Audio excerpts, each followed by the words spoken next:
भगवान मेरा उद्धार करे प्रभु। उद्धार तो तुम्हारे द्वारा होगा इस जगत का। आपके अनुग्रह के बिना तो कुछ भी नहीं हो सकता भोलेनाथ, कुछ भी नहीं। मेरे पूर्वज कपिल मुनि के श्राप से श्रापित होकर भस्म बनकर पड़े हुए हैं प्रभु।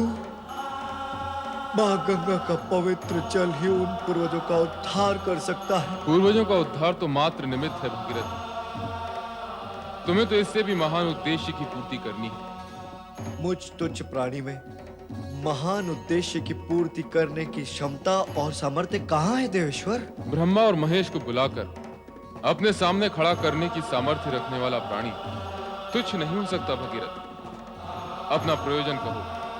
अंतर्यामी और सर्वज्ञ के सम्मुख प्रयोजन प्रकट करने का अपराध मुझसे क्यों करवाते हैं भोलेनाथ?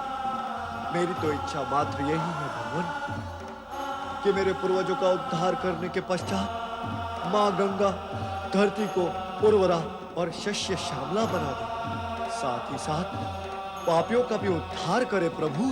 ऐसा ही होगा भगीरथ। इसके लिए आपको गंगाधर का रूप धारण करना होगा भगवान। मां गंगा को पृथ्वी पर स्थिर करने के लिए आप उन्हें अपनी जटाओं में धारण करेंगे, तभी मेरे पूर्वजों के उद्धार के कार्य को गति प्राप्त होगी प्रभु। प्रतीत ऐसा होता है कि पूर्वजों के उद्धार से अधिक तुम मानव जाति के कल्याण के लिए चिंतित हो। ऋषि मुनियों की वाणी से यही सत्य ग्रहण कर सका हूं भगवान कि अपने कल्याण की कामना हो तो जगत के कल्याण की कामना करो। शाश्वत सत्य भी यही है।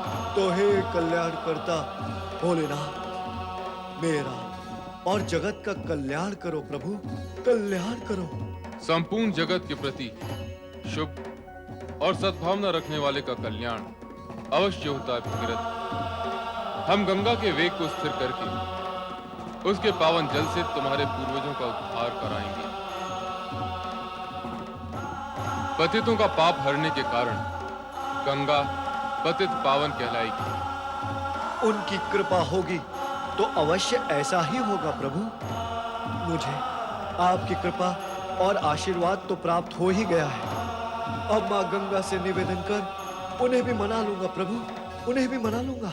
इस हेतु ब्रह्मा जी प्रयत्न कर रहे हैं। श्री हरि विष्णु से चर्चा के पश्चात उन्होंने गंगा को इस कल्याणकारी कार्य हेतु बुलाया है। तुम निश्चिंत रहो भगीरथ। प्रभु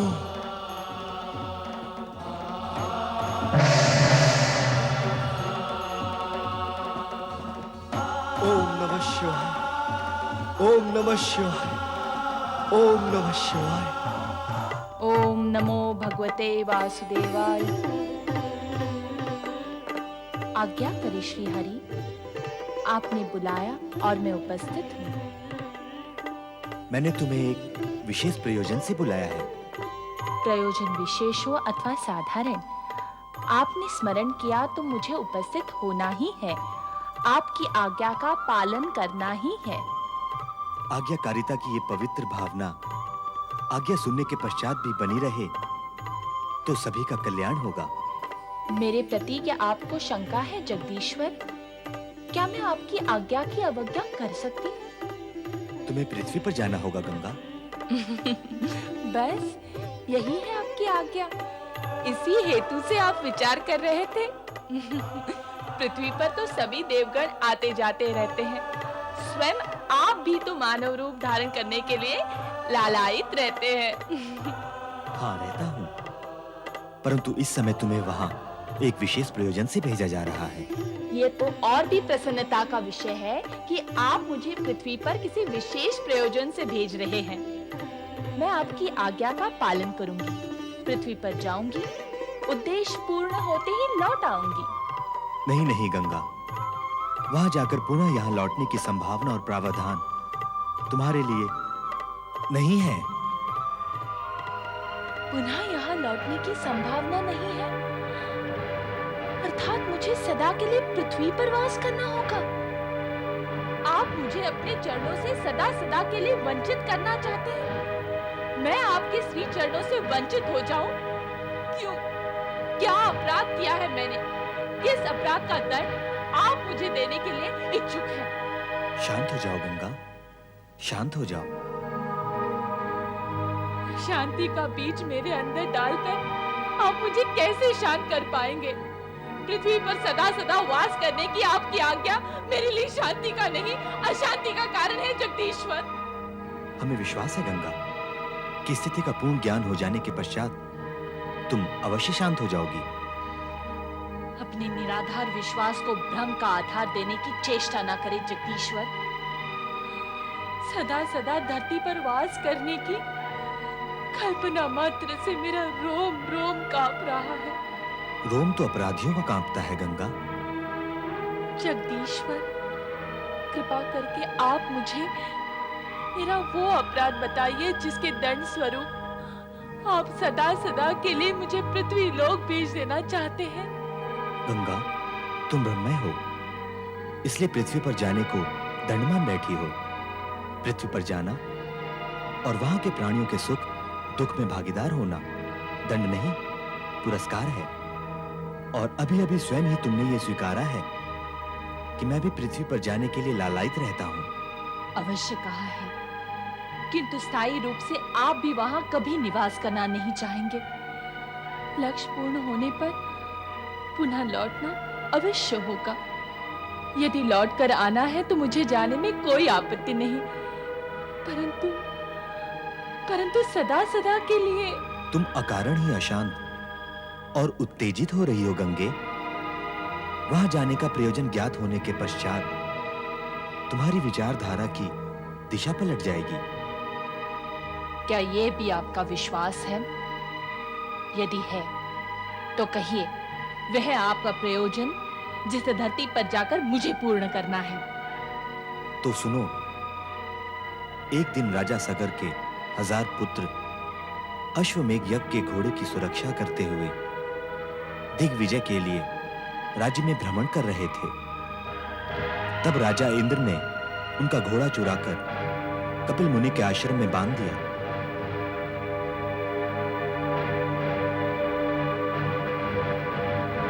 यहाँ तो अश्वमेघ यज्ञ का घोड़ा कहीं दिखाई भी नहीं देता। अरे ये तो किसी ऋषि मुनि का आश्रम लगता है। हमारा अश्व आश्रम में क्यों आएगा? हमें पता है कि आश्रम है। अश्व का कैसे ज्ञान होगा कि आश्रम है? वो तो कहीं भी जा सकता है। चलो आओ और कहीं ढूंढते हैं। चलो चलो चलो। हाँ चलो।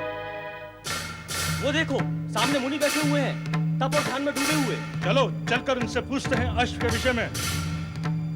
मुनिवर, आपने हमारे अश्वमेघ यज्ञ का घोड़ा देखा है? मुनि श्रेष्ठ, हम सगर पुत्र हैं। हमारे महाराज राजा सगर ने अश्वमेघ यज्ञ का आयोजन किया है। क्या आपने हमारा अश्व देखा है? ऋषि मुनि ऐसे अहंकारी होते हैं क्या? ये कैसे मुनि हैं जो हमारी बात सुनते ही नहीं? ये हमारा घोड़ा खान है।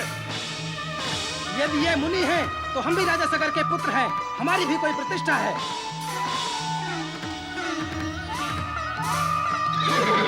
अरे देखो देखो, वो रहा अश्वमेघ का घोड़ा। अच्छा, तो हमारा अश्व यहाँ बांध रखा है इस मुनि ने। ये मुनि नहीं, चोर है, चोर। ये ठग है, ठग। मुनि का ढोंग रचाकर ये चोर यहाँ ऐसे बैठा है जैसे पकड़ में नहीं आएगा। ये चोर है, ठग है, ढोंगी है। इस दुष्ट को दंड मिलना ही चाहिए।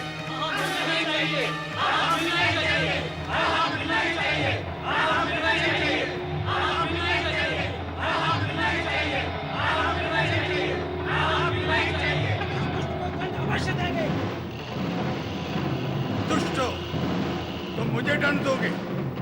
मैं तुम्हें अभी भस्मीभूत किए देता हूं।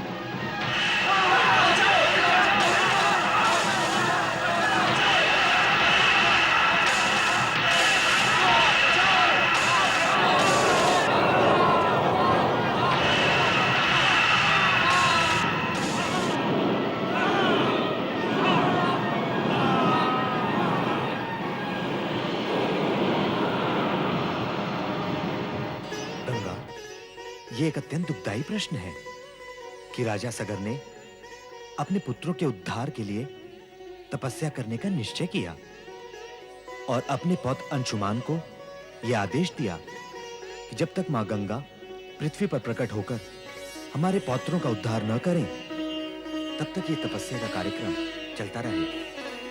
राजा सगर ने दिया ये आदेश? हाँ, तुम्हारी तपस्या में सगर, अंशुमान और राजा दिलीप ने भी इस कठिन कार्य में अपने प्राण समर्पित कर दिए। पितामह का आदेश और पूर्वजों का उद्धार करने के लिए भगीरथ ने अपनी कठोर तपस्या का प्रयत्न त्यागा नहीं। श्राप देने के पश्चात यही एक उपाय है उनके उद्धार का। समझी जगदीश्वर, समझी। भगीरथ के पूर्वजों के पाप की कालिख मुझे अपने तन से लगानी है।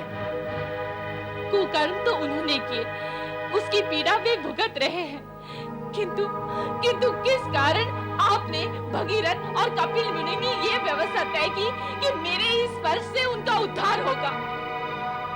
इसे विधि का विधान मानो गंगे। मान लेती हूँ, और इससे उनका उद्धार हो भी गया तो मेरा क्या होगा? मैं यहाँ से उज्जवल रूप लेकर जाऊं और पाप की कुरूपता लेकर लौटूं? मैं तो भूल ही गई थी, आपने मेरे लिए लौटने का प्रावधान रखा ही नहीं। अपनी शक्ति और सामर्थ्य का इतना कम मूल्यांकन क्यों कर रही हो गंगा?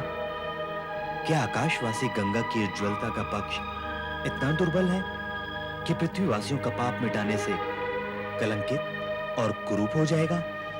उज्ज्वलता तो नष्ट होती ही है जगदीश्वर। क्या किसी का उद्धार करने से शक्ति और उज्ज्वलता नष्ट होती है? नहीं गंगा, नहीं। किसी का हित, कल्याण और उद्धार करने से शक्ति और उज्ज्वलता नष्ट नहीं होती, अपितु और अधिक बढ़ती है। चाहो तो प्रयोग करके देख लो। वैसे देवगण तो सदा से इसका प्रयोग करते आ रहे हैं। जो कुछ आप कह रहे हैं मैं उसे ही सत्य मानती हूँ। पृथ्वी पर जाकर भगीरथ के पूर्वजों को अपना स्पर्श देकर उनका उद्धार करके लौट आती हूँ।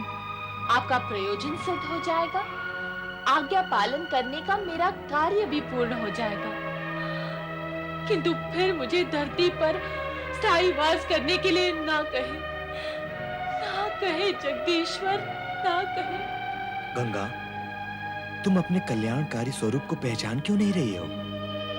तुम्हारा गौरव आकाश स्वर्ग में वास करने से नहीं, पृथ्वीवासी होने में है। क्या पृथ्वी पर वास करने से पृथ्वी का कल्याण होगा? संपूर्ण देवगण और स्वयं मैं इस सत्य को स्वीकार करते हैं कि धरती पर बढ़ती तामसिकता और आसुरी भाव यदि इसी गति से बढ़ते रहे तो धरती पर जीवन दूभर हो जाएगा।